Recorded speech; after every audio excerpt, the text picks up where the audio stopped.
Me presento, yo soy Felipe Lyon, soy director de Servicio Público de la Fundación Jaime Guzmán.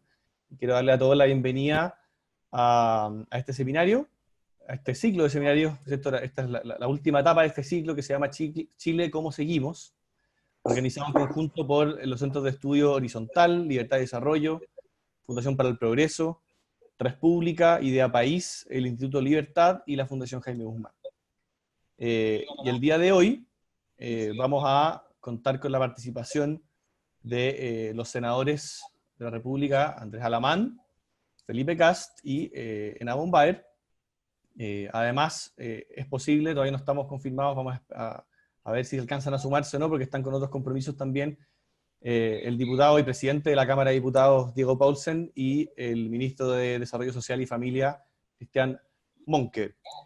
Y el formato que vamos a tener va a ser una apertura inicial de cada uno de los invitados de 5 minutos, y después vamos a pasar a una etapa de preguntas. La idea es que ustedes puedan ir enviándonos sus preguntas a través de la sección preguntas y respuestas que está ahí abajo en sus pantallas, y las voy a ir formulando yo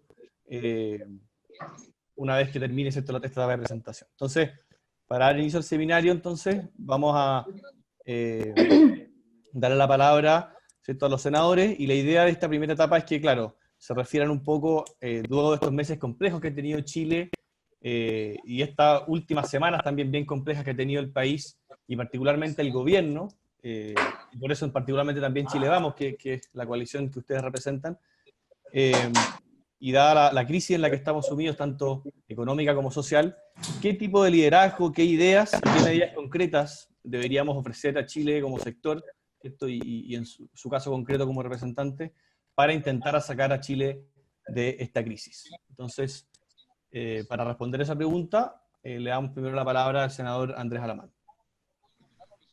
Bueno, Felipe, muchas gracias, y saludar a todos los que están conectados a la conversación.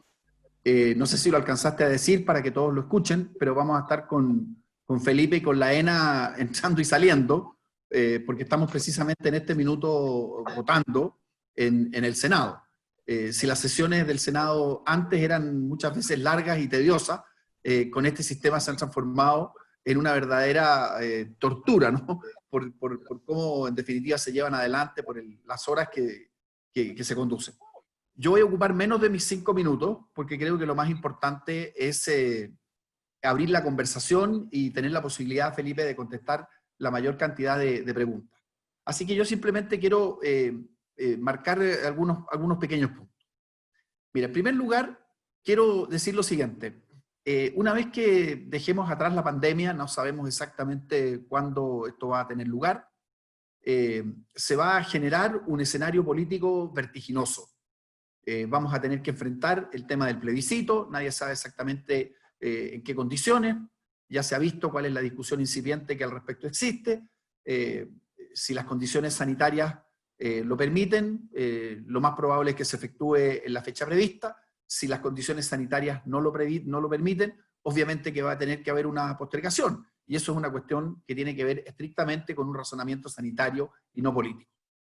Pero supongamos que todo eso ocurrió, y estamos en el próximo año.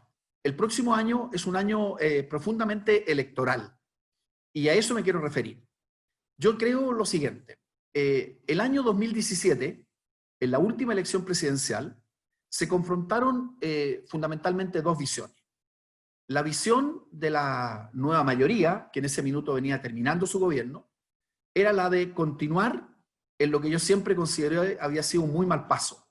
Es decir, renegar de todos los avances que Chile había avanzado, acometido en los últimos 30 años, y generar una suerte de desvío de la ruta en una suerte de propuesta refundacional que los propios chilenos la consideraron fracasada. A la inversa, la propuesta de Chile Vamos era, asumiendo todas las insuficiencias propias del desarrollo, reconocer, validar los progresos de los últimos 30 años y apuntar hacia adelante en un camino de rectificación. Es decir, teníamos dos visiones encontradas. Yo creo que el año 2021, estas dos visiones encontradas van a estar aún más fuertes, van a ser más agudas, van a ser más divergentes. Es decir, creo que vamos a tener un escenario político marcado no por la coincidencia, sino por la diferencia. La propuesta que tenemos que hacer nosotros va a ser una propuesta muy distinta a la que harán nuestros adversarios. Y en ese sentido, mi primer punto es el siguiente. Nosotros tenemos que encontrar un equilibrio muy significativo entre lo que yo llamo el punto de partida y la propuesta de reforma. Me explico. Después del 18 de octubre, algunos quisieron establecer la idea de que todo en Chile estaba absolutamente mal, que poco menos que no había nada rescatable, había que partir absolutamente del sub-cero. Bueno, nosotros tenemos que ser capaces, para tener un proyecto político, de decir, mire, en nuestro punto de partida es este, y a partir de nuestro punto de partida, también nuestras propuestas de perfeccionamiento y de reforma son estas. Me explico. Uno de los temas que va a estar arriba de la mesa va a ser, por ejemplo, el tema previsional. Pues bien, nosotros tenemos que ser capaces como sector político de decir, mire, nosotros somos partidarios no de volver al reparto, que es una pésima solución, somos partidarios de mantener mecanismos de capitalización individual, porque las ventajas que tiene son evidentes, pero al mismo tiempo tenemos que ser capaces de proponer caminos de reforma. Es decir, anclar nuestras posiciones, no ceder frente a lo que supuestamente va a ser un embate que va a volver a querer mostrar que todo estaba mal, ser capaces de fijar nuestras posiciones y a partir de nuestras posiciones, Felipe, plantear caminos de reforma y caminos de perfeccionamiento. El segundo punto que quiero hacer es que hay que estar consciente a los adversarios que vamos a tener que enfrentar. Yo ya tengo bastantes años en política y la verdad que puedo afirmar que nos encontramos con una izquierda muy distinta a la que tuvimos los últimos 20 o 25 años en el periodo, llamémosla, post-restauración democrática. Yo creo que estamos frente a una izquierda particularmente beligerante, estamos frente a una izquierda que tiene una situación o una posición de tolerancia frente a los fenómenos de la violencia, y que fundamentalmente está en una propuesta que yo diría es una mezcla de populismo y refundacionalismo, si se puede usar esa palabra. Por lo tanto, enfrentar a ese adversario, saber que es un adversario complejo, que es un adversario organizado, que es un adversario que nos tiene entre ceja y ceja, yo creo que es un hecho absolutamente importante. Y por último, para terminar, ya me estoy comiendo mis 5 minutos, creo que tenemos que ser capaces de poner por delante también aquellos valores que son propios de nosotros. Los valores del emprendimiento, los valores del mérito, los valores de la democracia representativa, los valores de los cauces institucionales. Es decir, prepararnos con un liderazgo muy fuerte que tenga estas tres bases. Afirmar las posiciones de partida y sugerir caminos de reforma, constatar el tipo de adversario que tenemos que enfrentar y derrotar democráticamente, y poner por delante los valores con que tenemos que enfrentar esta nueva etapa. Muchas gracias, senador. Ahora, para responder, ¿cierto?, la misma pregunta, le doy la palabra a la senadora Ena von Baer.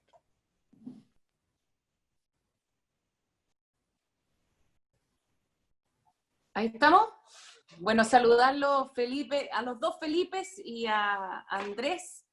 Los saludo desde Valdivia. Yo tengo que decir que para mí, sureña de corazón y que vivo en el sur, en la hermosa ciudad de Valdivia, esto de poder hacer seminarios de esta manera me parece maravilloso. Aunque Andrés tiene razón que las sesiones en el Senado se han puesto bastante insufribles, porque yo creo que los seres humanos al final del día necesitamos el contacto, necesitamos, y la política necesita mucho de eso, necesita mucho del contacto, de poder conversar, de poder de pronto tocar a alguien y decirle, oye, esto es importante, de poder transmitir de una manera distinta. Y esta manera de transmitir tiene lo bueno de poder hacerlo desde Valdivia, pero tiene lo malo de que carece de emoción de pronto. Uno lo ve como más como una película que como una realidad. Y creo que de pronto los momentos que estamos viviendo nos parecen un poquitito eso, una película, como que la gente no sabe cuánto de esto es real y cuánto de esto está pasando como en un universo paralelo. Y yo creo que eso es súper complejo, porque creo que nos vamos a encontrar con un Chile completamente distinto al que teníamos antes de la pandemia. Va a ser como, yo de pronto tengo la sensación, no sé si a ustedes les ha pasado, de que están en el mar, se están bañando en el mar y la ola los bota y se produce uno cae en la ola completamente, no sabe para dónde está arriba, está abajo, y en esos momentos lo que te dicen la gente que surfea o que hace kitesurf, te dice, en el momento en que tú estás en la ola, tienes que contar el tiempo. Tienes que contar cuánto tiempo estás bajo la ola. ¿Para qué? Para mantener la calma. Porque de otra manera pierdes la sensación del tiempo y pierdes la calma. Creo que en momentos de crisis como el que estamos viviendo, es súper importante mantener la calma. Es como cuando uno está en una tormenta y tiene que mantener la quilla del barco. Y cuando estamos hablando de política, ¿cuál es la quilla de nuestro barco? ¿Cuál es nuestro tiempo? ¿Cuál es nuestro norte? Es lo que de alguna manera decía Andrés respecto al punto de partida. Yo lo voy a poner de otra manera, yo lo voy a poner, es lo mismo, pero al final del día es en qué creemos. ¿Por qué estamos en el mundo público? ¿Cuál es nuestra quilla? ¿Cuál es el proyecto que nosotros tenemos? Y ahí está, es importante esta cosa, porque es como contar el tiempo bajo la ola o mantener la quilla fuerte en el barco. ¿Cuál es el proyecto bueno para Chile? Y ahí está la libertad, la igualdad de oportunidades. Yo quiero poner también el mérito, como lo puso Andrés, pero también el trabajo. Porque hoy como que todo tiene que venir del Estado, pero en el trabajo para las personas hay también un valor y un valor ético muy relevante. El emprendimiento y la fuerza del sector privado, y desde ahí, desde ese punto de vista también la sociedad civil, cuando nosotros estamos pensando en otro tipo de soluciones, por ejemplo en el Sename, que lo hemos visto muchas veces con Felipe, cuando dicen la sociedad civil hay que matarla, o en los colegios particulares subvencionados, que me ha tocado trabajar con Andrés tan fuerte en su minuto. Y yo quiero poner otro tema sobre la mesa, que creo que es relevante, que de pronto se nos olvida: el orden y el respeto por la autoridad y las reglas. Yo creo que esto también es importante cuando nosotros estamos hablando de una sociedad democrática. El respetar las reglas, el respetar el Estado de Derecho, el respetar la institucionalidad, creo que son temas sumamente relevantes. Y las dos crisis que hemos vivido nos ponen en jaque un poco esos principios, nuestros principios. El estallido social puso en jaque completamente el orden y la institucionalidad con el populismo y la violencia, pero también puso en jaque la democracia. Yo creo que aquí hay como un cierto autoritarismo de izquierda, cuando uno piensa de una manera distinta, y a mí me toca mucho en el tema mujer, cuando uno habla del tema mujer como mujer de centro derecha, como que uno no tiene derecho a hablar del tema. Y es siempre un problema, porque nosotros tenemos una visión que puede ser distinta en muchos temas, pero muy importante y muy relevante, pero como que no nos dejan hablar porque la centro derecha no tiene nada que ver en temas de mujer. Pero también en otros temas. El populismo también es un tema que nos puso en jaque el estallido social.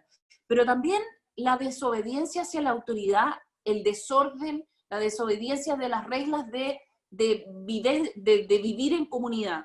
Y luego el Estado, más Estado. Toda la respuesta al estallido social fue más Estado. Toda la respuesta en la pandemia también es más Estado cuando nos pasamos a la pandemia. Y en la pandemia también hay un tema que es súper complejo, que es yo no puedo y por lo tanto el Estado me tiene que ayudar. ¿Cómo nos vamos a bajar de eso? ¿Cómo vamos a volver a reenfocar nuestro modelo como sociedad en lo que Andrés llamó el punto de partida y yo llamo la razón por la quilla, la razón por la cual estamos en política? Y uno podría pensar que en realidad mejor bajamos los brazos y que estamos en una ola que no va a terminar, pero yo creo que es muy importante el mirar hacia atrás, el mirar nuestra historia y el ver que Naruto Y yo ahí todavía era más chica, pero no queda tan lejos en nuestro país. En algún minuto nosotros vivimos una ola bastante parecida, y también agarró al país y lo revolvió completamente. Y de ahí apareció una institucionalidad que nos permitió avanzar como país, una institucionalidad fuertemente en los valores que nosotros representamos. Y de ahí nació el Chile más exitoso que nosotros hemos tenido en la historia. Y por lo tanto, yo creo que tenemos que poner nuestra quilla nuevamente súper fuerte en nuestras ideas, pero salir a explicarle a la ciudadanía por qué estas ideas son buenas para Chile. Y creo que ese es un deber ético de nuestra generación, es lo que a nosotros nos toca, porque de otra manera le vamos a heredar a nuestros hijos un Chile mucho peor que el que nosotros nos toca vivir y que el que nosotros heredamos. Y por lo tanto, comparto con Andrés que tenemos que pararnos en el punto de partida, decir cuáles son las reformas que vamos a hacer, pero creo que también nos va a tocar explicar mucho más, porque los resultados van a haber quedado más atrás y el miedo de la gente va a ser mucho más grande que hace 6 meses y muchísimo más grande que hace 3 años para la última elección. Muchas gracias, senadora. He dicho presidente, como se dice en el Senado. Claro. He dicho Felipe. Sí, eso. Presidente no soy de nada todavía, así que... Yeah. Pero uno nunca sabe. Uno nunca sabe, claro. Pero muchas gracias por sus palabras. Ahora vamos a escuchar, en tercer lugar, al senador Felipe Kast. Bueno, primero felicitar la organización de este encuentro, saludar a quienes nos acompañan. Gracias, Felipe, también por moderar, saludar a los centros de estudio.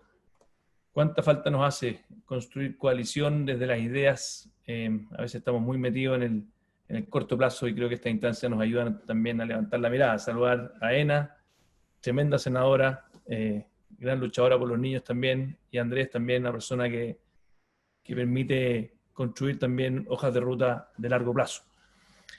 A ver, en relación a la pregunta, yo quiero transmitirte una preocupación bien profunda. Creo que además de lo que se ha dicho ya previamente, para no repetir, creo que tenemos hoy día una amenaza interna muy grande. Yo creo que las coaliciones y los partidos políticos se destruyen por dentro, no por fuera. Y creo que, desgraciadamente, el populismo también ha llegado a Chile Vamos. Y hemos visto una serie de proyectos inconstitucionales abrazados por parlamentarios de nuestra coalición, que ha sido algo ya sistemático. Entonces, yo primero quiero prender una alerta de que lo que se hablaba por parte de Andrés y de Ena del riesgo del populismo no es algo ajeno a nuestras filas. Y creo que esto es extremadamente delicado, y si no lo enfrentamos con contundencia, si no somos capaces de pagar costos políticos para enfrentarlo en el corto plazo, esto se empieza a transformar en una normalidad que es muy preocupante. Y creo que además termina perjudicando al gobierno, termina desordenando al sector, se debilita la conducción política del gobierno porque claramente no logra priorizar los proyectos, no logramos comunicar bien cuando el gobierno tiene que salir a dar explicaciones. Por ejemplo, ¿por qué vota un proyecto tan emblemático como el postnatal? ¿Quién no está a favor del postnatal? Y yo veo hoy día, les podría mostrar la imagen, diputados de nuestro sector que piden y exigen que se ponga en votación la admisibilidad con urgencia, junto con diputados del Frente Amplio. Twitter de Mike Torsini, que la pueden ver, el Twitter de Mike Torsini hace pocos minutos atrás, con los logos de estos diputados. Entonces, creo que tenemos un problema estructural de que si nosotros, Chile Vamos, no somos capaces de entender de que podemos tener muchas diferencias, mucha diversidad. Yo creo que Chile Vamos ha crecido mucho en diversidad, que es muy positivo. Antes era una coalición más bien conservadora, hoy día hay un mundo liberal, pero todos tenemos un denominador común, que como bien decía Andrés, es respetar la democracia representativa, la democracia liberal. Y yo creo que ese es un riesgo real. Ahora, dejando eso de lado, creo que hay otros síntomas del tema constitucional que de repente caemos rápidamente en abrazar banderas de la izquierda. Nos pasó con la gratuidad en la educación superior. que en lugar de defender, que era una mala idea y que es completamente inmoral, abrazar la gratuidad de la educación superior, finalmente lo pusimos en nuestro programa de gobierno. Entonces creo que nosotros tenemos que creernos más el cuento de nuestro sueño de justicia. Creo que tenemos que creernos más el cuento de que tenemos una visión de futuro, que tenemos convicciones, que no tenemos que tener ningún complejo de inferioridad con la izquierda, y que nuestras ideas liberales son capaces de efectivamente entusiasmar a muchos chilenos. Y no porque sea más difícil explicarlo, como decía la ENA, bajar los brazos. Lo que pasa es que cuando no lo explicamos todos juntos, y uno explica A y el otro explica Z, de la misma coalición, claro, la cosa se complica. Y por eso es tan relevante este tipo de seminarios una vez más. El que podamos efectivamente mostrar una hoja de ruta. Y si ustedes me preguntan, dejando de lado los riesgos externos, ¿cuáles son las fortalezas internas que tenemos? Porque no todo es negativo. Yo soy de los que cree que es muy negativo aquellos que simplemente ven las luces y las sombras y no las luces. Hoy día Chile vamos a tener una tremenda oportunidad. Somos por lejos la coalición más seria, más responsable, la mejor evaluada, la con mayor diversidad también, la más cohesionada. Aquí el presidente Piñera ha logrado, y junto a los partidos políticos, que tenemos cierta cohesión. Es verdad que tenemos este problema de incipiente populismo dentro de Chile Vamos, pero dentro de todo, mirando el vaso medio lleno, tenemos una responsabilidad gigantesca, porque además nuestra democracia vive sus tiempos más delicados desde el retorno a la democracia. Lo que vivimos el 18 de octubre fue muy complejo. Lo que crujió en la democracia chilena fue muy complejo. Y no solamente en la democracia chilena. Los invito a leer el manifiesto liberal del The Economist, ya hace más de 12 meses, donde manifestaba que la democracia liberal se había quedado corta, que habíamos dejado los liberales de exigirle reformismo con convicción y con sueños de cambio a nuestra democracia liberal. Y quisiera mencionar 3 ejes que me parece son relevantes a cómo levantamos Chile, cómo salimos hacia adelante. Uno, un eje en el plano político. Si ustedes me preguntan a mí, yo creo que lo que está detrás del gran descontento con nuestra democracia liberal no es el descontento con el modelo económico como quiere hacer ver la izquierda. Es el descontento con el modelo político, con la mediocridad del Estado, con no tener escuelas públicas de excelencia, con no tener meritocracia, esa meritocracia que hablaba la ENA, llevarla al Estado y exigirle nosotros como liberales que el Estado realmente sea excelencia. Y ahí sí creo que estamos al debe, porque el gobierno nuestro actual ha hecho muchas cosas importantes. La ENA ha dado una pelea increíble en la Comisión de Infancia, que créanme no ha sido fácil. La pobre le ha tocado estar ahí día y noche, sacando adelante la agenda de infancia junto a otros. Pero creo que en modernización del Estado estamos al debe. No hemos logrado efectivamente hacer un cambio estructural en modernización del Estado. Es verdad que nos han tocado momentos difíciles, como el 18 de octubre, como la pandemia, y por lo tanto creo que hay un debate. Segundo eje, creo que es el social. Y creo que en el social los niños, la inclusión de las personas con discapacidad y los adultos mayores debieran estar en el corazón de nuestra agenda de futuro. Y creo que en la infancia partimos muy bien y se ha ido bajando el volumen a la importancia de tener igualdad en nuestros niños. Desde el punto de vista político, tal vez porque nos hemos enredado en distintas discusiones. Y termino con el último eje, que me parece central, que tiene que ver con lo económico. Nosotros no podemos dejar de trabajar por el crecimiento económico, por mejorar nuestra productividad, por eliminar la burocracia del Estado, porque el motor del desarrollo para nosotros son los emprendedores, son las personas, no el Estado. Y por lo tanto el tema económico es un tema central que no podemos bajar nunca los brazos. Y por eso me parece tan relevante que en el acuerdo que se firmó el domingo incluya la mitad completa del acuerdo, además de la protección a las familias, que me parece bien, reactivación económica, baja de impuestos transitoria y efectivamente poner a los emprendedores como el motor del desarrollo que son. Gracias, Felipe. Muchas gracias, senador Tocayo. Vamos bueno, les cuento que tenemos más de 280 personas participando. Es medio raro esto porque uno no las ve, pero han estado mandando preguntas y están participando mucho. Así que les voy a hacer la primera pregunta. un poco también aglutinando distintas inquietudes que hay, porque es un poco difícil hacerlas todas. Y una pregunta, un tema que se ha repetido harto y que todos ustedes tocaron de alguna manera tangencialmente, pero en el que les pediría profundizar es ¿hasta qué punto pueden hacerse reformas sociales profundas y en qué temas se deberían hacer sin ser irresponsables, primero que nada, porque estamos en este contexto populista latente, y sin pasar a llevar nuestra institucionalidad también, porque se ha visto también muchas veces que, como las declaraciones de la presidenta del Senado, por ejemplo, o otros parlamentarios o representantes que también han dado cuenta de que están dispuestos hasta pasar por encima de la institucionalidad. Entonces, ¿cómo lograr ese equilibrio entre reformas profundas, pero con en el fondo sin ser irresponsables fiscalmente y sin quebrar la institucionalidad?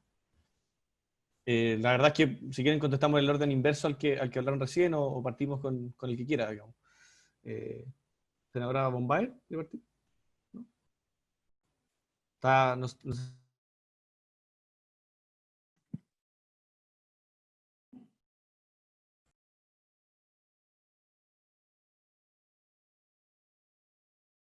Tenéis que poner el micrófono de la ENA. Ahí está, ahí está. Primero decir que nosotros, después de lo que pasó en octubre, pero especialmente después de lo que está pasando ahora, tenemos que volver a hablar muy fuerte de crecimiento y de trabajo. Si es que nosotros no hablamos de crecimiento, entonces como que cuando nosotros pensamos en reformas sociales, de alguna manera, yo siento que nos quedamos como un poquitito en lo de octubre. Creo que son importantes algunas reformas sociales, pero creo que primero tenemos que hablar de crecimiento. Porque si no hay crecimiento, nosotros no podemos ir en ayuda de la sociedad. Por lo tanto, es súper importante hablar de crecimiento. Y segundo, que nosotros estamos aumentando muy fuertemente las ayudas sociales en este minuto, las ayudas directas de parte del Estado. Salir de eso va a ser complejo. De hecho, una de las gracias del acuerdo del que hacía mención Felipe es que dice, aquí hay un fondo y es solo para la pandemia. Porque de otra manera, ¿cómo vamos a terminar con una reforma, con una ayuda de un ingreso familiar de 400.000 pesos por familia de 4 miembros? ¿Cómo salimos de eso? Eso es muy difícil. Por lo tanto, vamos a tener que volver a hablar de crecimiento económico y de que la mejor reforma social es trabajo. Y segundo, si es que a mí me preguntan, ¿cuál es la reforma social más relevante? Lejos, pensiones. Lejos lo más importante. Es lo que lejos duele más ver a tus papás cuando reciben una pensión de 130, 100.000 pesos o incluso menos, es súper difícil. Cuando trabajaron toda la vida. Entonces, si a mí me dicen, nos queda plata para hacer una reforma social, entonces eso, de todas maneras, es pensiones, porque eso es también nuestra mirada, pero con ponerse en el lugar del otro. Y yo creo, ¿dónde hay que ponerse en el lugar del otro primero? Es en el lugar de nuestros adultos mayores. Muchas gracias, senadora. Felipe. Muchas gracias. Senadora Alamán. Tiene que usted activar el micrófono porque yo no puedo desde aquí. Sí, ahí me conecté con el micrófono. A ver, un poco en la misma línea de lo que aquí se ha señalado y tratando de aportar algunos elementos.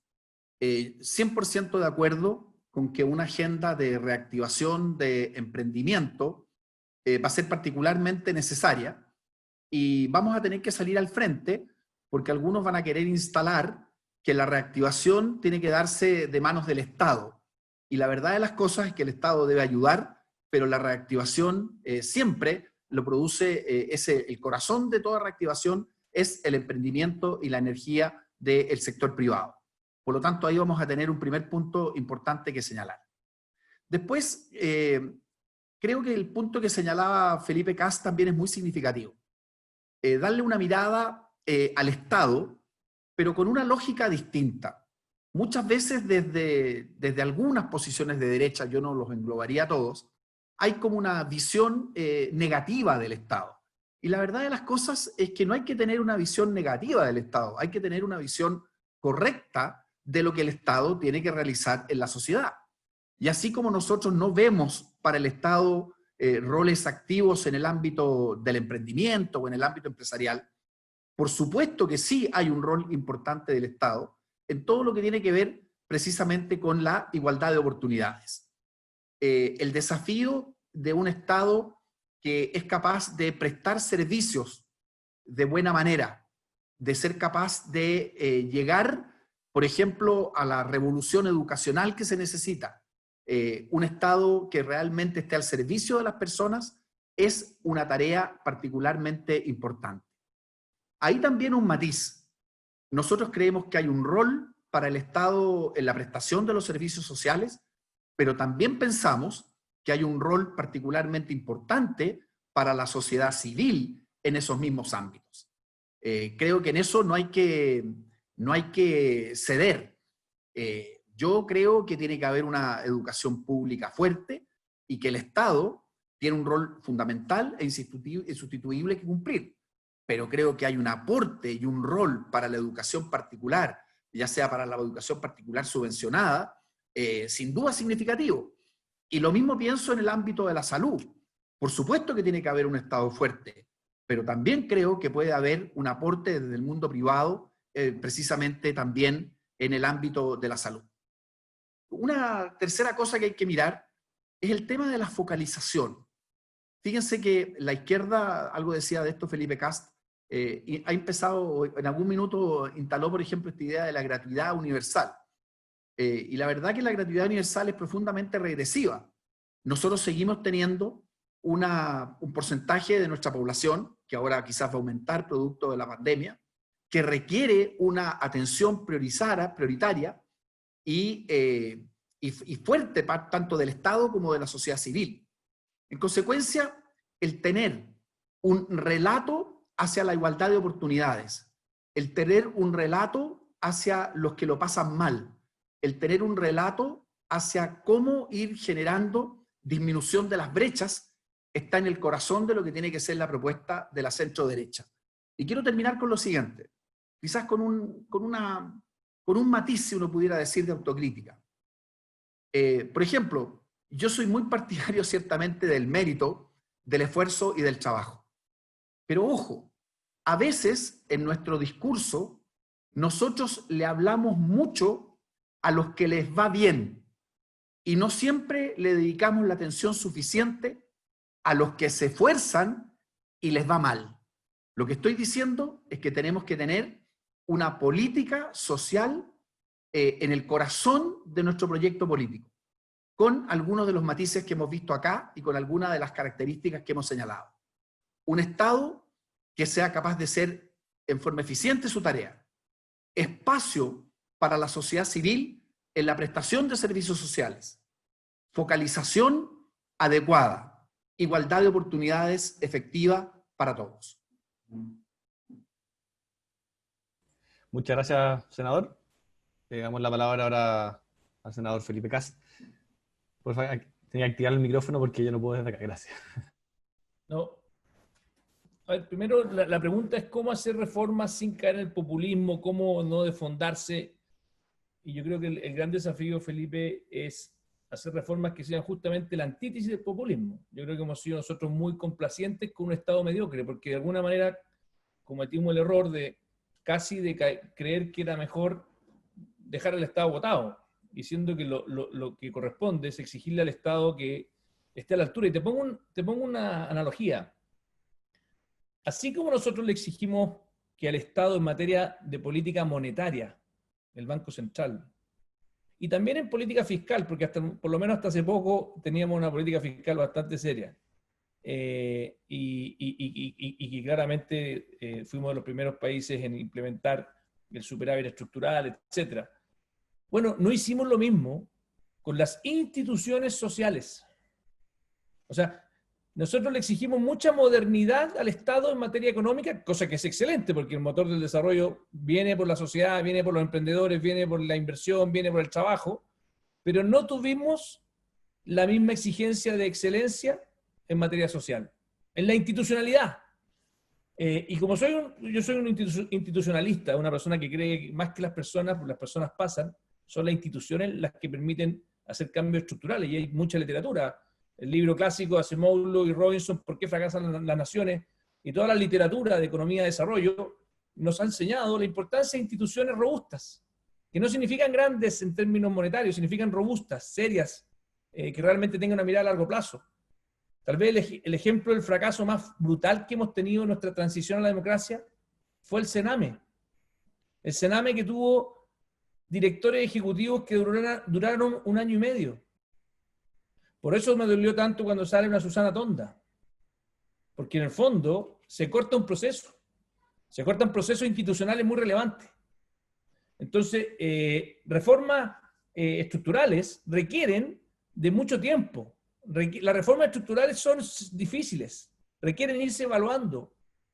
Yo siempre cuento el caso que me tocó tal vez más cercano cuando a los 12 años mi padrastro Javier Echeverry empezó a transformar impuestos internos. Se demoró tal vez 8 años en tratar de modernizar impuestos internos. Y no fue el único, después vinieron otros, antes venían otros, Felipe Lamarca. O sea, en el fondo, acá Felipe Lyon, creo que tanto en materia de infancia, tanto en materia de modernización del Estado, tanto en materia de seguridad ciudadana, que es un tema que no hemos hablado mucho, pero yo realmente creo que en materia de seguridad ciudadana estamos muy al debe. Nuestra institucionalidad de inteligencia. Hoy día, por suerte, tenemos una persona a cargo de inteligencia que creo que está haciendo un esfuerzo importante de modernizarla. Pero todos estos cambios no son de la noche a la mañana. Y yo creo que esa hoja de ruta de responsabilidad, de cambios estructurales serios, sin populismo, sin vender efectismo, es muy importante para poder salir adelante. Porque al frente tenemos una izquierda que no va a escatimar en ser populista. Una izquierda que no va a escatimar. Entonces, al final, van a competir dos relatos muy distintos. Van a competir y tenemos que tener mucha convicción de nuestras ideas. Y no entregarnos simplemente para tratar de sacar acuerdos que no son buenos para nosotros. Y en este caso creo que el acuerdo que sacamos el domingo tiene esa particularidad. Sacamos un acuerdo que permite un marco fiscal ordenado, una bolsa aparte, como decía la ENA, y con un capítulo muy fuerte en materia de reactivación económica y de baja de impuestos transitorias. Ahora, ¿qué es lo que me habría gustado que no está en ese acuerdo? Y que va a ser un tema que se nos va a venir para adelante brutal. Que, bueno, ¿cómo convergemos al equilibrio fiscal después? Porque nosotros, espero que digamos, no al aumento de impuestos y sí a poder tener un gasto público más eficiente. Y por el otro lado, vamos a tener algunos que van a decir, no, lo que necesitamos es volver a subir los impuestos. Yo creo que habría sido, obviamente no había espacio por la premura de la crisis, pero creo que es un debate que se va a venir. Porque si llegamos a la deuda pública del 45%, la forma de evitar que eso siga subiendo, o la receta, perdón, de la izquierda va a ser, volvamos a subir los impuestos. Y nosotros tenemos que instalar desde ya que la receta es justamente apoyar al emprendimiento, la inversión, y que el crecimiento económico realmente va a ser imposible que suba si no somos capaces de parar con esta escalada de alza de impuestos que quiere implementar la nueva mayoría y el Frente Amplio. Muchas gracias, senador. Bueno, seguimos teniendo un alto quórum, digamos, tenemos 280 personas conectadas y han llegado muchas preguntas. Y hay una pregunta que se ha repetido mucho y que puede ser un poco más, acá puede haber un poco más de diferencia de opinión, pero también sería bueno también conocer y transparentar qué es lo que piensan al respecto, que es sobre el tema constitucional, efectivamente, que todos ustedes también de alguna forma nombraron en sus presentaciones. Y haciendo una síntesis de varias preguntas, un poco lo que muchos quieren saber es, primero, si es posible un acuerdo, tanto por parte de Chile Vamos, como con sectores de oposición al respecto, para evitarse, digamos, este proceso largo que significaría. Y, en segundo lugar, si es prioritario este proceso, dada la situación actual de Chile, que ha cambiado bastante en los últimos meses, y bueno, y en el mundo también. Entonces, saber un poco cuáles son sus posiciones al respecto. ¿Podemos partir por el senador Alamán? Para ir invirtiendo los órdenes. Activarse el micrófono, gracias. Ahí, gracias. Bueno, es una pregunta, por supuesto, muy pertinente, entre otras cosas porque hay, como creo alcancé a insinuar, una situación de incertidumbre, ¿no es así?, respecto de este itinerario político que existe. Entonces, para ir fijando ciertos puntos arriba de la mesa. En primer lugar, yo creo que la única razón para, en definitiva, postergar el plebiscito tiene que ser una razón sanitaria. Yo sé que han surgido algunas ideas y algunas propuestas. Hay algunos que han planteado, por ejemplo, una idea que yo rechazo categóricamente, que es saltarse el plebiscito e ir directamente a una asamblea constituyente. Yo estoy totalmente en desacuerdo con ese mecanismo y con esa propuesta. Pero vuelvo a decir, aquí puede haber un escenario que tiene que ver con la pandemia. ¿Qué es lo que pasa si en el mes de agosto mantenemos una situación crítica como la que estamos teniendo hoy día? O si la mantenemos una situación crítica en el avanzando un poco más, incluso a la entrada de septiembre. Bueno, es evidente que en ese evento se va a tener que producir una postergación del plebiscito. Por lo tanto, estamos en un escenario de incertidumbre. Pero ahora, yo lo que siempre he pensado, y este es el planteamiento que formulamos con mucha fuerza en el periodo pre-pandemia, era algo muy concreto. Yo claramente me identifiqué y me sigo identificando con el rechazo por una razón muy simple, porque creo que la reforma constitucional, que es necesaria, yo no creo que podamos mantener una suerte de inmutabilidad constitucional, tiene que realizarse en el escenario en que las democracias realizan los cambios constitucionales en forma ordenada y racional, que es el Congreso. En consecuencia, desde mi punto de vista, la tesis del rechazo es precisamente rechazar el camino de una convención constituyente y avanzar hacia un proceso democrático ordenado de cambio constitucional en el Congreso. Creo que esta forma de plantear las cosas se ha visto por lo demás, reforzada. Fíjense incluso en lo siguiente, incluso si no hubiera, y si se mantuviera el plebiscito de octubre, que es una de las alternativas, fíjense la situación rara que se produciría. Hagamos una hipótesis. Supongamos que en el mes de octubre triunfa el apruebo, de lo que yo tengo mis dudas. Pero supongamos que es así. Fíjense el evento que se produciría. En abril habría que elegir una convención y 6 meses después, en noviembre, habría que elegir un congreso. O sea, primero conozco muy pocos países que se den esta alternativa de tener un doble congreso. Pero en medio de una pandemia, en medio de una crisis económica, de la naturaleza y del porte de la que vamos a tener en definitiva 2 organismos deliberativos elegidos con 6 meses de diferencia, a mí me resulta absolutamente muy poco razonable. Por lo tanto, en concreto, yo creo que de mantenerse las condiciones actuales, el camino razonable es el camino del rechazo, que no es un camino hacia el inmovilismo, sino que es un camino hacia que el cambio constitucional que el país necesita se realice en el futuro Congreso. Creo que por lo menos ese debiera ser el planteamiento al que por lo menos a mí me gustaría convocar a la mayor cantidad de gente. Muchas gracias, senador. Le damos la palabra ahora al senador Felipe Kast. Gracias, Felipe.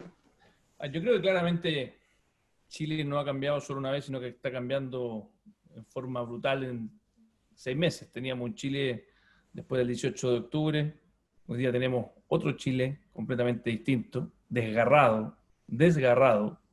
Realmente esta pandemia, además de lo sanitario, que claramente estamos viviendo en las horas más duras y más críticas, en lo económico es brutal, es devastador. Y yo, por lo tanto, y obviamente que hay que esperar, yo creo que esto es una mala receta adelantarse los tiempos, pero yo creo que este año va a ser muy difícil que las condiciones sanitarias nos permitan, en el fondo, avanzar en el itinerario que teníamos previsto.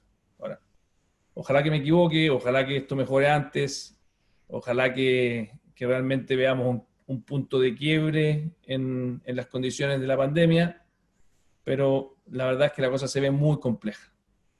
Entonces, dicho aquello, yo claramente creo que esto va a significar una postergación que claramente va a ser un debate que vamos a tener que tener en el caso en que se postergue por razones sanitarias, y yo espero que ojalá en esto Chile Vamos tenga una sola de nuevo, una sola postura, más allá que es legítimo que haya posturas de apruebo o rechazo, que es sobre el contenido. O sea, mientras tenemos una izquierda que no ha sido capaz de defender una constitución, no ha sido capaz de decir qué constitución quiere, sino que llenarse la boca de que quiere una nueva constitución, creo que la gran fortaleza que podemos tener como sector, y que creo que es muy importante hacerla valer, ya sea en esta convención, en caso de que gane el apruebo, o ya sea en el Congreso, como decía muy bien Andrés, en caso de que gane el rechazo, es tener una unidad de contenido muy fuerte.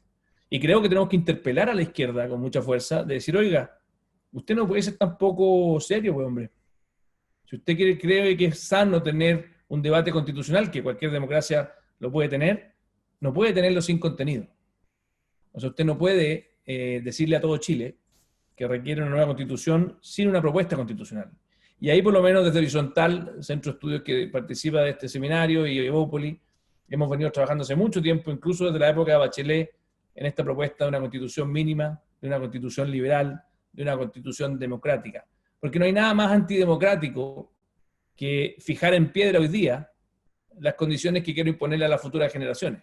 De hecho, es cercenar la democracia a las futuras generaciones.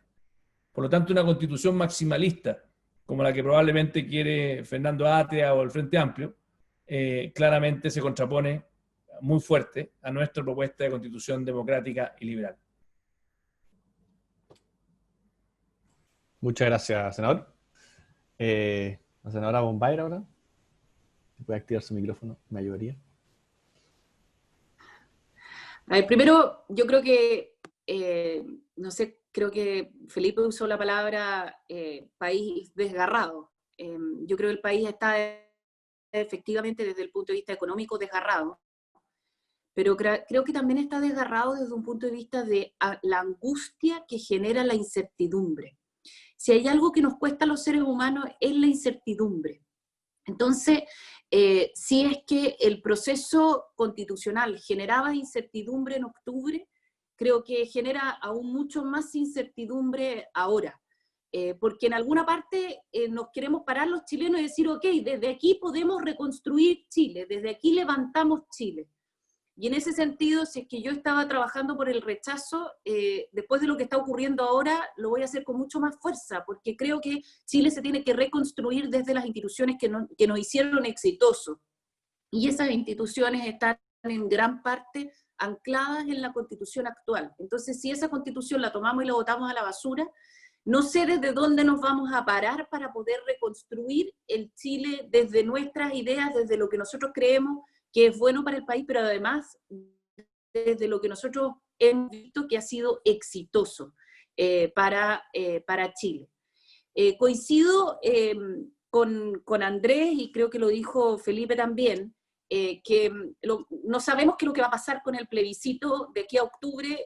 Yo creo que la única razón para no hacer el plebiscito en octubre, la única razón que no va a generar un problema político mayor es que no se haga por razones sanitarias, pero creo que es súper importante hacer el plebiscito. O sea, no creo que podamos entrar directo, ya sea una asamblea constituyente o un congreso constituyente, porque creo que los chilenos tienen derecho a poder decir si no quieren cambiar esta constitución tirándola completamente a la basura y empezando desde una página en blanco, que es básicamente el proceso al que entramos si es que gana el apruebo.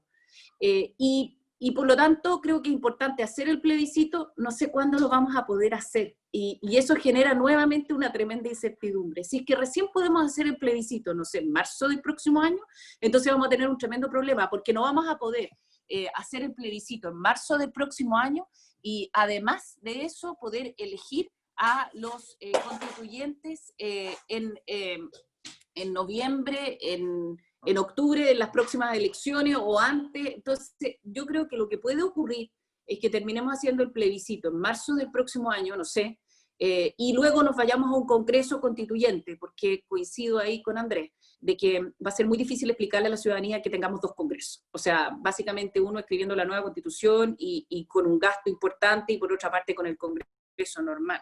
Ahora, yo de verdad creo que si es que después de octubre opté por trabajar por el rechazo, después de ahora voy a hacerlo con mucho más fuerza aún, si es que ya no estaba convencida, porque creo que hay que quitarle incertidumbre a este pobre país. Creo que es muy difícil para la gente no saber dónde pararse, cuáles son las reglas del juego, dónde empezamos a levantar Chile. Creo que eso es súper relevante y creo que por eso hay que trabajar con mucha fuerza por el rechazo. Muchas gracias, senadora. Vamos a pasar a otra pregunta, que tiene que ver con algo que también ustedes han tocado, digamos, en sus presentaciones, que tiene que ver con las ideas que debiesen aglutinar y debiesen empujar a la centro-derecha para los próximos años. Pero la pregunta, un poco mejor formulada, dice así: en un contexto en que se habla de falta de legitimidad de los políticos en general, no solamente del sector de Chile Vamos, sino que en general de los políticos, ¿qué ideas debiesen aglutinar a Chile Vamos, a la centro-derecha, durante los próximos años, en un contexto justamente en que la población no está legitimando mucho a los políticos, en un contexto en el que falta sintonía con la población?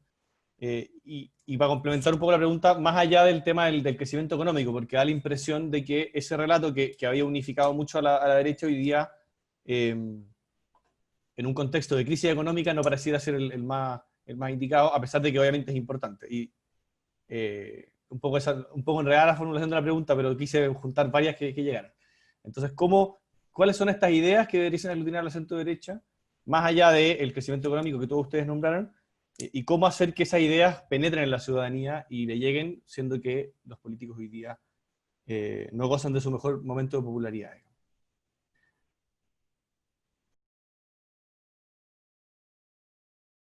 Senadora Bombay, ¿sí? ¿Quiere partir, parece? No está activa. Yo levanté porque me sentí interpelada, Felipe. Yo creo que al revés. Yo creo que nosotros tenemos que reivindicar el crecimiento económico y el trabajo como la mejor política social, porque es algo éticamente importante. Es muy distinto para una persona recibir el ingreso familiar de emergencia que habérselo ganado trabajando el ingreso que lleva a su casa. Eso creo que hay que reivindicarlo con mucha fuerza. Es algo humano, es algo ético. Entonces, cuando nosotros decimos, ¿sabes qué? Todo tiene que venir del Estado, no, yo creo que nosotros tenemos que reivindicar el crecimiento económico, el esfuerzo de las personas, el trabajo bien hecho. Eso es muy importante, y es muy importante nuestro relato también. Eso es parte de lo que nosotros creemos como seres humanos. Es muy relevante para las personas más vulnerables. También es importante tener un trabajo. Entonces, cuando nosotros estamos hablando de crecimiento económico, es de eso de lo que estamos hablando. El otro día me preguntaron, acá en una radio en La Unión, por el tema de si es que había que ayudar a LAN o no, y que LAN era una tremenda empresa y que cómo le íbamos a ayudar a LAN. Entonces dije, mire, olvídense de LAN, imagínense que no estamos hablando de LAN, estamos hablando de Colún, que es una empresa grande también.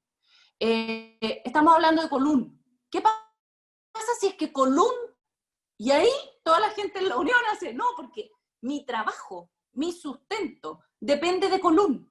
Entonces, yo creo que cuando nosotros decimos, nosotros creo que de hecho, de alguna manera, fuimos el país grande, el país que creció y el país que podía repartir.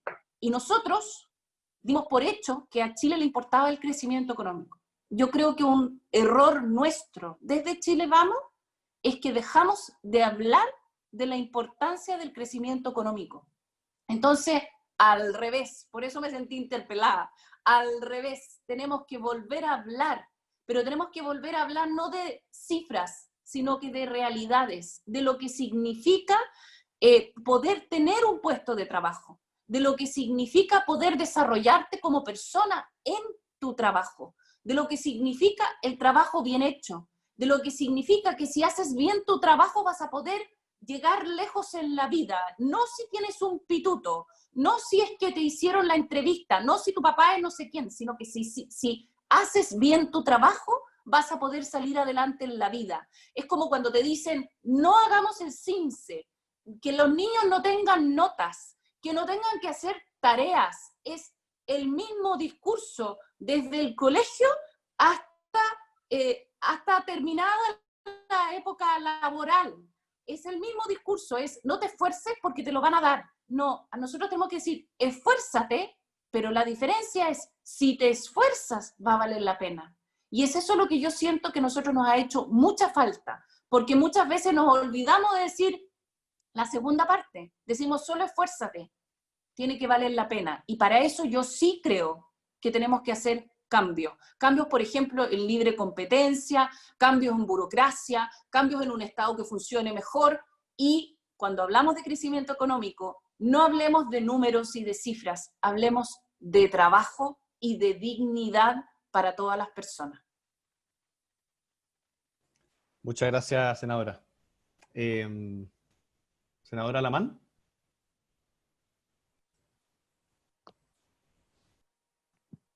Sí, estaba siguiendo la conversación y la votación en el Senado, en que nos dicen a todo esto, Felipe y Ena, que no son necesarios nuestros votos. Así que podemos estar tranquilos. Se está votando bien. Por lo menos algunos de los proyectos que están en este minuto. Pero mira, yo me quedé pensando en esto que mencionaba la Ena, en lo que está en la conversación, en cuáles son, como quien dice, las anclas, los principios, los pilares a partir de lo cual una centro-derecha democrática y moderna puede construir un discurso, un relato que sea verdaderamente atractivo, que tenga la capacidad de cautivar, que tenga la capacidad de atraer, que tenga la capacidad de generar adhesión. Y yo francamente creo que esos pilares van con 4 conceptos, o fundamentalmente con 4 palabras, algunas de las cuales las manejamos mejor y otras las manejamos no tan bien.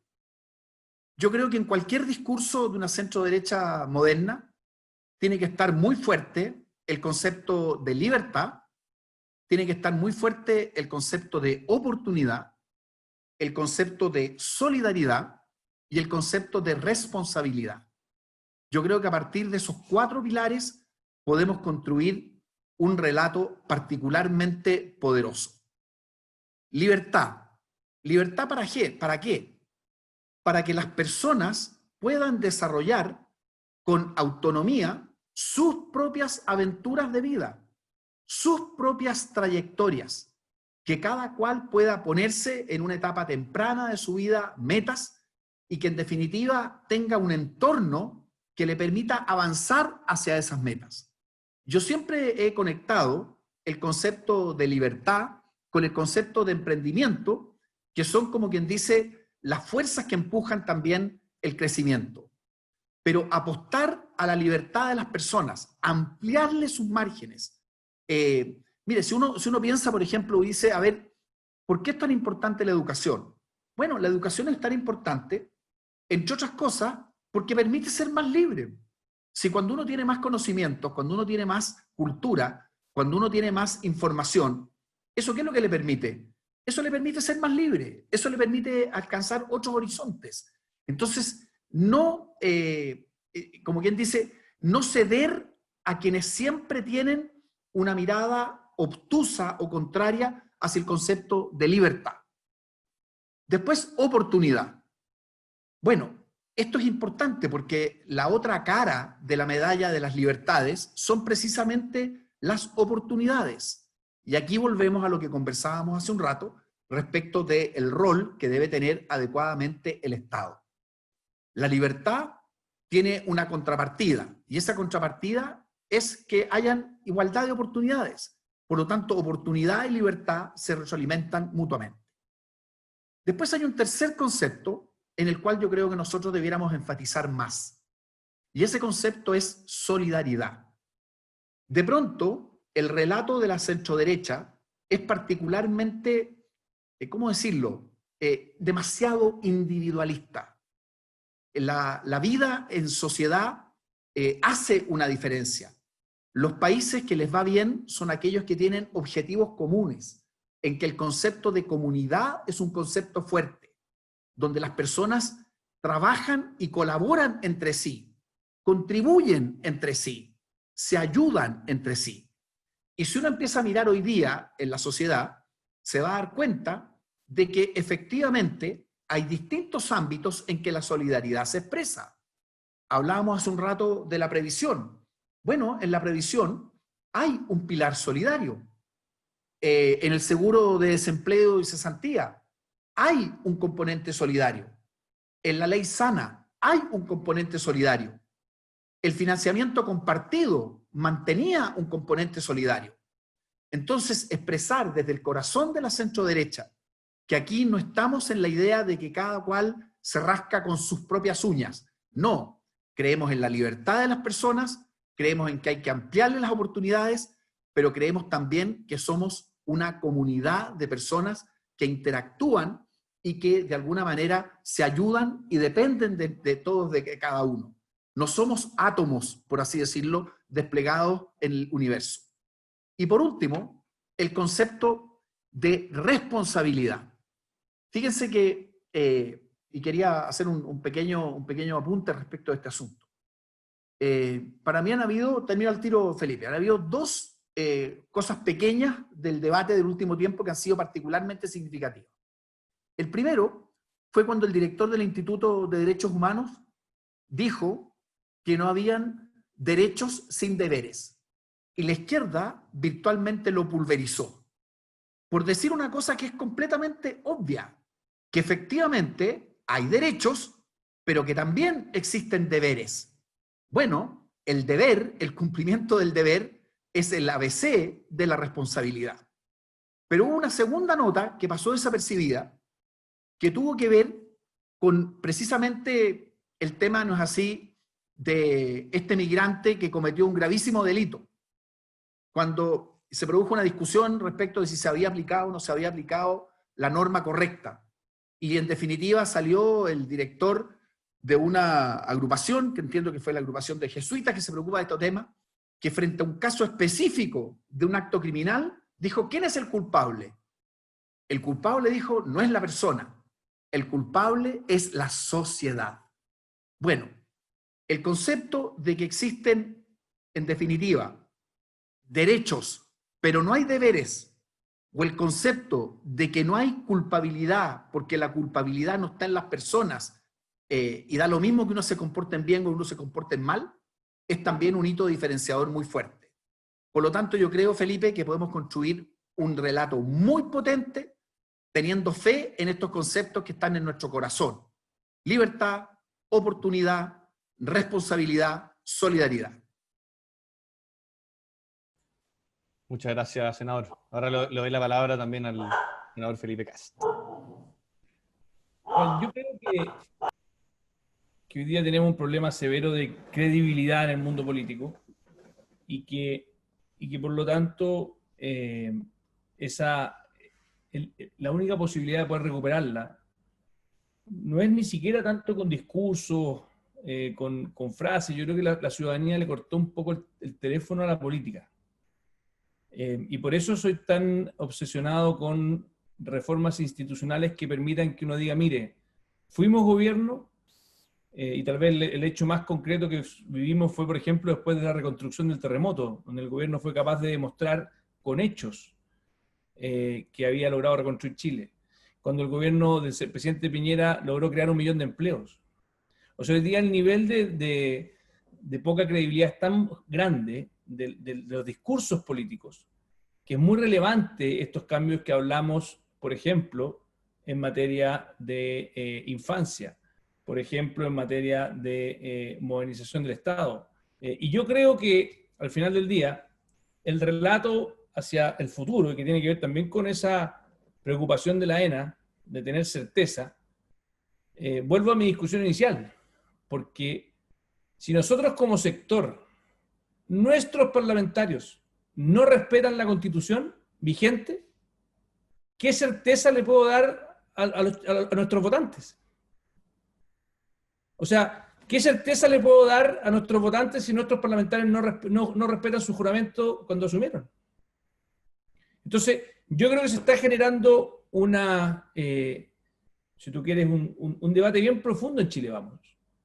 entre la seriedad y la responsabilidad y ciertos visos populistas que yo encuentro que son muy preocupantes. Por lo tanto, si no logramos esa unidad de propósito, entendiendo que la diversidad es la gran riqueza que hoy día tiene Chile Vamos, y entendiendo que además tenemos la responsabilidad histórica, porque mientras la izquierda está dividida en 5, como decía Pancho Vidal, en 5 izquierdas, nosotros tenemos la posibilidad de ser una coalición, pero que no haga trampa en el solitario. Y mirando hacia futuro, creo que hay elementos que además son tremendamente nuestros, que a veces lo hemos abandonado. Te pongo el caso del cuidado del medio ambiente. Banderas que desde el punto de vista liberal son muy relevantes por la justicia intergeneracional. Y eso no significa no generar certeza jurídica. O sea, nosotros tenemos que ser aquellos que cuidan el medio ambiente, pero al mismo tiempo que le dicen, mire, ¿sabe que usted no me puede tener parado un proyecto de inversión por 5 años? Pues? ¿Quién va a querer venir a invertir a Chile si tenemos proyectos de inversión parados 5 años? Que para conseguir un derecho de agua en la Araucanía, para poder inscribir un pozo, te podés demorar 1 año y medio. O sea, increíble. Entonces, después nos quejamos que no crecemos. Entonces, realmente creo que hoy día el gran tapón para que se desarrolle esa libertad del motor del desarrollo, que es el crecimiento económico, la creatividad, es el final, dejémonos de cuento.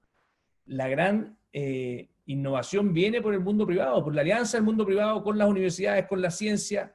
Si hay algo bueno que ha ocurrido, y permítanme aquí detenerme un minuto, con la pandemia, es que volvieron los técnicos, volvió la ciencia. O sea, por fin, vivíamos antes de la pandemia, parece que los técnicos los querían esconder en el closet. Y una de las cosas bonitas que tiene el acuerdo, que estuvo participando desde economistas de libertad y desarrollo hasta economistas de la centroizquierda más republicana. Lo más patético fue lo que hizo Revolución Democrática, que se quedó hasta el final, y cuando había que asumir la responsabilidad del acuerdo, que habían participado en todo, dicen, oye, perdón, pero yo me quiero escapar, por si acaso esto resulta mal. Entonces el nivel de infantilismo de Revolución Democrática y del diputado Jackson es realmente lamentable. De no entender de que aquí tenemos que construir un país entre todos, con seriedad, y para mí, volvió, como decía el ministro Briones, lo mejor de la política, cuando economistas ven la economía como una ciencia, se ponen de acuerdo en una hoja de ruta. El presidente Piñera tiene mucho mérito porque fue capaz también de ver la oportunidad y de armar esa instancia. Y finalmente el mundo político, con las excepciones que conocemos, simplemente se pone de acuerdo en esa hoja de ruta. Y 2 temas que me parecen relevantes hacia el futuro, que tal vez no hemos conversado sobre estas ideas. Uno, el tema de la ciudad justa, del territorio justo, es un tema tremendamente liberal. El poder tener, si nosotros queremos defender las desigualdades que son justas, porque nosotros como buenos liberales defendemos, hay desigualdades que nos encantan y creemos que son muy buenas, son parte de la diversidad, son producto del esfuerzo, del mérito, y por lo tanto son desigualdades justas. Bueno, tenemos que atacar las desigualdades injustas. Y esa desigualdad injusta está, por ejemplo, la desigualdad que tenemos en la infancia, por eso la infancia y la igualdad de oportunidades es tan relevante, pero también está la equidad territorial. ¿Por qué voy a tolerar tener municipios con ingresos de países europeos y otros municipios con ingresos de países africanos? Y cuando hablamos de descentralización, y en esto le recomiendo mucho un libro de localismo que está en el Partido Conservador Inglés. El Partido Conservador Inglés, más que hablar de descentralización, que es algo que tenemos muy metido nosotros en nuestro lenguaje, habla del localismo. Porque para un liberal cree que mientras más cerca de las personas esté el poder, ese poder es más efectivo y está menos sesgado ideológicamente. Y por eso el tema de los gobiernos locales, los municipios, es una agenda que nosotros debiéramos tomar con mucha fuerza, porque también es una agenda profundamente liberal. Y de ahí felicitar lo que ha hecho la Fundación Jaime Guzmán, creo yo, que ha sido de los pocos institutos que ha generado este programa, no sé en qué está hoy día, pero que en su minuto funcionó muy bien, que es Jóvenes al Servicio de Chile, que era enviar a jóvenes con mucha fuerza a trabajar a regiones, a municipios, y creo que muchos pasaron por ahí y les marcó su vida para siempre. Termino con una idea que me parece relevante, que es el tema de las universidades.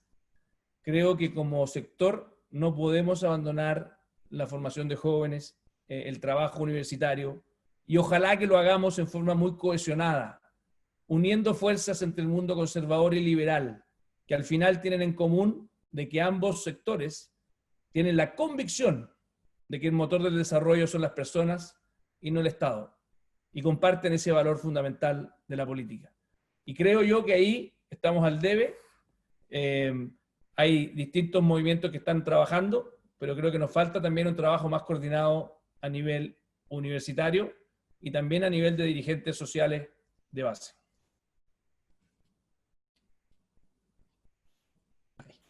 Muchas gracias, senador.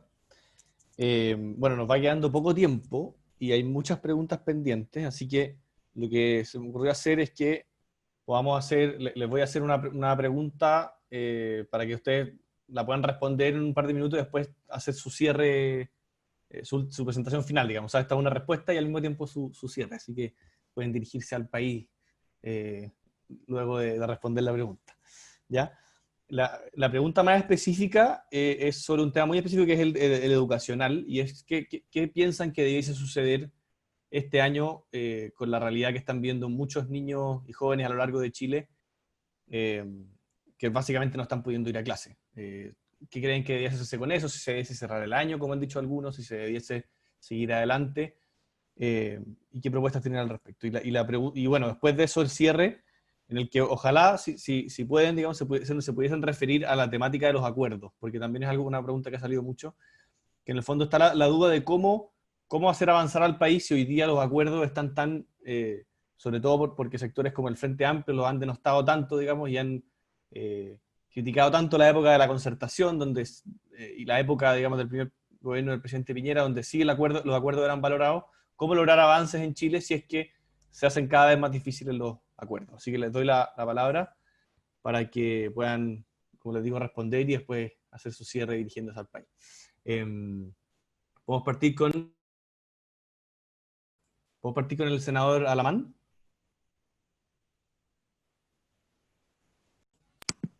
Que parta la ENA por lo de educación para después para yo seguirla. Ya, perfecto. Que parta la senadora Bombal, entonces. La experta.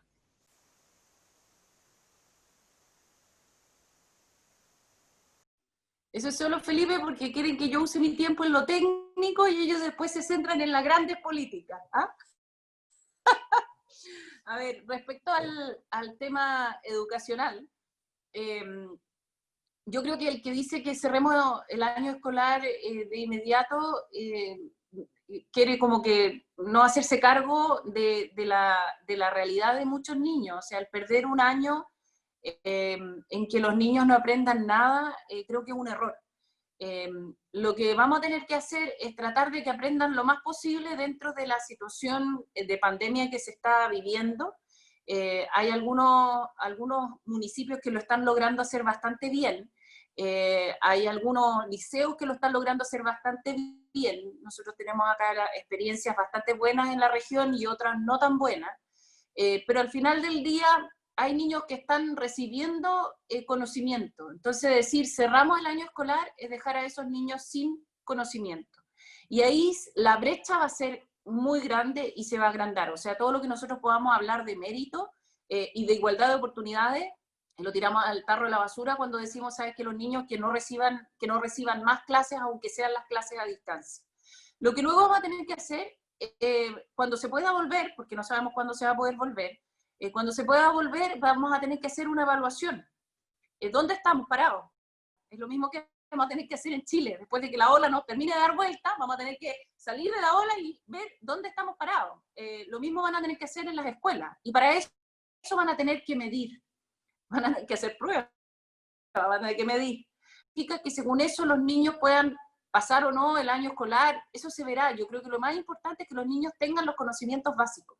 Porque si es que no tenemos los conocimientos básicos, no se puede construir la casa hacia arriba, el edificio. Y eso es importante en todos los conocimientos. Entonces, vamos a tener que ver dónde estamos y a partir de eso se va a tener que hacer un trabajo, un poco de joyería, porque cada escuela va a tener que hacerlo de una manera distinta, dependiendo de la realidad que se haya vivido en esa escuela, para poder hacerse cargo de los espacios de conocimiento que no se pudieron llenar durante el tiempo de la pandemia. Y ahí vamos a tener que hacer algo que no nos gusta mucho en Chile, que es creer mucho en la misma escuela y en los directivos de esa escuela. Yo creo que una de las cosas que nos ha mostrado esta pandemia es que tenemos un currículum tan extenso que nos damos cuenta que en realidad podríamos hacer lo mismo con mucho menos tiempo y que los niños podrían hacer otras cosas. Y por lo tanto, creo que esto de cada crisis viene también una oportunidad. Yo creo que después de esta crisis vamos a tener la oportunidad también de poder reformar nuestro currículum, de poder mirar cómo cada escuela va solucionando de buena manera sus propios problemas y poder descentralizar un poco ahí. Yo quisiera terminar diciendo dos cosas. Lo primero es respecto a los acuerdos. Yo creo que políticamente los acuerdos están, en la élite política, los acuerdos, y en la élite tuitera, los acuerdos están, claro, cayeron a rojo, digamos, nadie los quiere. Pero eso es porque a la izquierda, a una parte de la izquierda le hace bien la confrontación. Pero la gente de a pie, el ciudadano normal, el que tú te encuentras en cualquier, bueno, ahora no te lo encuentras en cualquier esquina, pero el normal, hoy día a la mañana en Futuro, ¿no? La gente te agradece los acuerdos. Dice, por fin se pusieron de acuerdo para poder salir adelante. Entonces, yo al revés, creo que hay que valorar los acuerdos, creo que hay que tratar de llegar a los acuerdos, pero no a cualquier precio. No a cualquier precio. O sea, si es que nosotros entregamos todo, porque lo único que queremos, tenemos el vértigo del acuerdo, creo que eso es un error, porque ahí no solamente podemos hacerle mal al país, sino que también nos desdibujamos nosotros mismos como sector político. Yo quisiera terminar mirando un poco hacia adelante de cómo levantamos Chile. Yo creo que esto tiene que ser épico. Creo que hay que dar un mensaje épico. Es como Chile vive muchos momentos muy difíciles y creo que esa épica es la que le vamos a tener que de alguna manera dar a este proceso de cómo volvemos a levantar a que Chile vuelva a ser lo que era y mucho mejor. Y para eso, pararnos sobre la institucionalidad que teníamos y que tenemos todavía en algunas cosas, profundizarla para poder generar más competencia, más igualdad de oportunidades, un Estado más rápido y, adicionalmente, un tema que a nosotros nos hace mucha falta, la empatía. Ponerse en el lugar del otro, ser empático. O sea, si es que tú ves un adulto mayor que recibe una pensión con la que no puede vivir, o si es que tú te encuentras con un adulto mayor en una pieza, en las ánimas, viviendo con frío, eso te tiene que tocar. Y es ahí donde creo que nosotros nos pusimos como los yuppies en la época de los 90, como éxito. Todo era éxito en Chile. Creo que nos hace falta mirar al otro y ponernos en el lugar del otro. Y a nuestro sector político eso muchas veces le hace mucha falta. Ponerse en el lugar del otro, ser empático, y yo creo que ahí hay que creer mucho también en algo que decía Felipe, el creer nuevamente en lo local, en la comunidad local. Yo me pregunto, y con esto termino, todo el rato, ¿por qué funcionan las cuarentenas en las ciudades más pequeñas y no funcionan en las ciudades grandes? Siendo que no me pueden decir que acá en el sur exista menos pobreza que en el norte, ni que en algún lugar en el norte, en Santiago, vivan muchos más hacinados que en muchos lugares acá en el sur. Yo creo que eso tiene que ver con la escala humana. Y creo que nosotros tenemos un país que se ha olvidado de la escala humana, del conocer al otro que se puede enfermar si yo salgo, o de preocuparme por el otro que se puede enfermar si yo salgo. Eso es empatía. Y creo que la empatía en nuestra sociedad, y sobre todo en la política y en nuestro sector, son muy relevantes. La empatía así de lejos es muy difícil. Espero que la recuperemos en nuestro país, y el respeto por el que piensa de una manera distinta también es empatía. Muchas gracias, Felipe. Muchas gracias, senadora. Ahora le doy la palabra al senador Felipe Kast para que haga su cierre. Yo quisiera partir con lo último que, más allá del tema educacional, que estoy de acuerdo con lo que dice la ENA y creo que además tenemos un gran ministro de Educación que está dejando todo en la cancha para poder efectivamente apoyar a los niños y que esta brecha que tenemos no se amplíe aún más. Pero yo quisiera partir con lo último que dice la ENA de la empatía. Yo creo que es tan trascendente en la política porque la política al final es un espacio donde uno delega la confianza en otro. En el fondo, y uno puede estar dispuesto a que los cambios sean difíciles. Uno puede estar dispuesto a que incluso la persona a la cual delegaste la confianza se equivoque. Uno puede estar dispuesto a que efectivamente me digan, ¿sabes qué? Vamos a tener que tener un tránsito difícil para poder salir adelante.